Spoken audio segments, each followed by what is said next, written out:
आज हम context switch का अभ्यास करने वाला है। सबसे पहले तुम्हें यह समझने की जरूरत है कि तुम्हारे कंप्यूटर के अंदर दो टाइप की मेमोरीज एग्जिस्ट करती है। प्राइमरी मेमोरी जिसको हम रैम भी कहते हैं and then there is secondary memory.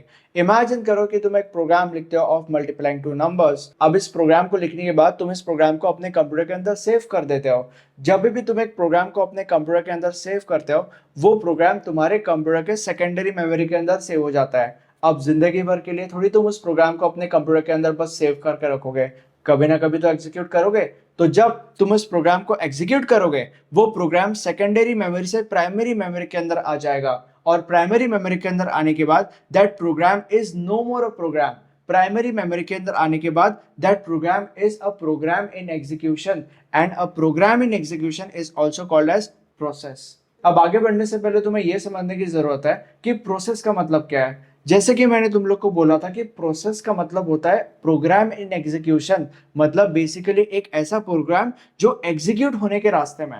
अब अगर एक ऐसा प्रोग्राम है जो एग्जीक्यूट होने के रास्ते में, तो उसका एंड गोल क्या होगा? उसका एंड गोल होगा कंप्लीटली एग्जीक्यूट होना, सिंपल एज दैट। तो अभी अगर एक प्रोग्राम को कंप्लीटली एग्जीक्यूट होना है, तो ऐसा करने के लिए उसको दो चीजों की जरूरत होती है, रैम और प्रोसेसर। अब क्योंकि हम प्रोसेस की बात कर रहे हैं जो कि ऑलरेडी रैम के अंदर है, तो रैम तो हमारे पास ऑलरेडी अवेलेबल है।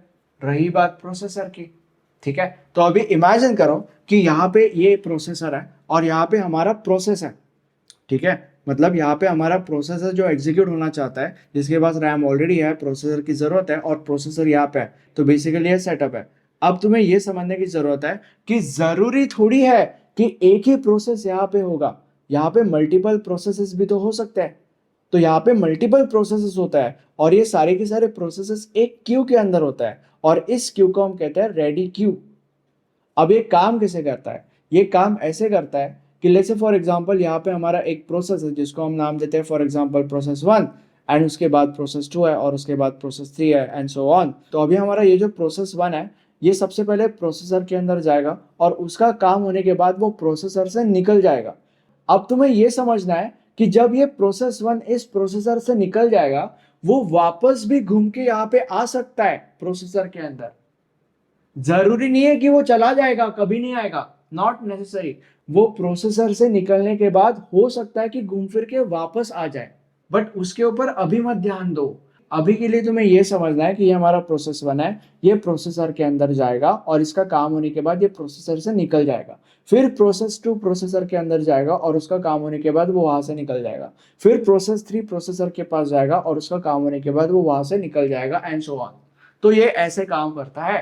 Now you need to understand that कि जब एक प्रोसेस क्रिएट होता है, तब ऑपरेटिंग सिस्टम उस प्रोसेस के लिए एक प्रोसेस कंट्रोल ब्लॉक भी क्रिएट करता है। और इस प्रोसेस कंट्रोल ब्लॉक के अंदर क्या होता है? उस प्रोसेस कंट्रोल ब्लॉक के अंदर उस प्रोसेस के बारे में बहुत सारी इंफॉर्मेशन होती है।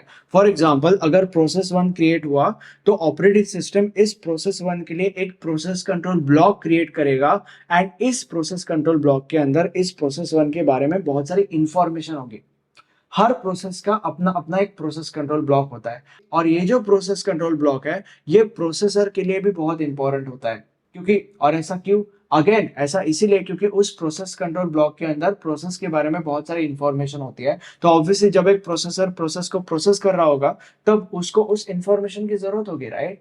और इसीलिए प्रोसेसर के लिए एक प्रोसेस का प्रोसेस कंट्रोल ब्लॉक भी जरूरी होता है। अब ये काम कैसे आएगा वो तुम्हें आगे पता चलेगा, उसका टेंशन मत लो। अब मैंने तुम लोग को बोला था कि जो प्रोसेस 1 है वो सबसे पहले प्रोसेसर के अंदर जाएगा and blah blah blah blah blah.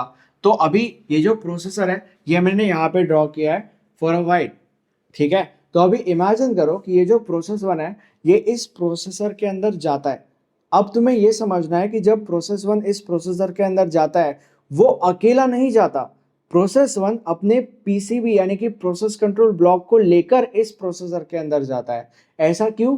Again मैंने तुम लोग को बताया था, ऐसा इसीलिए क्योंकि इस पीसीबी के अंदर इस प्रोसेस 1 का बहुत यूजफुल इंफॉर्मेशन होता है और ये जो यूजफुल इंफॉर्मेशन है, ये ऑब्वियसली इस प्रोसेसर को चाहिए होता है टू प्रोसेस दिस प्रोसेस 1। अब मान लेते हैं कि इस प्रोसेस 1 को यहाँ पे इस प्रोसेसर के अंदर रहने के लिए 5 मिली सेकेंड्स अलॉटेड थे। अब 5 मिली सेकेंड्स तो हो गए। अब इस प्रोसेस 1 को इस प्रोसेसर से निकलना पड़ेगा।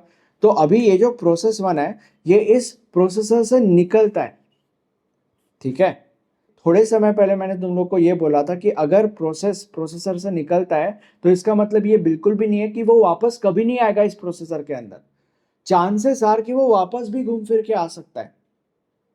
तो क्योंकि चांसेस है कि वो प्रोसेस वापस से घूम फिर के इस प्रोसेसर के अंदर आ सकता है, इसीलिए जो प्रोसेसर है वो क्या करेगा, वो इस प्रोसेस के पीसीबी को सेव कर लेता है।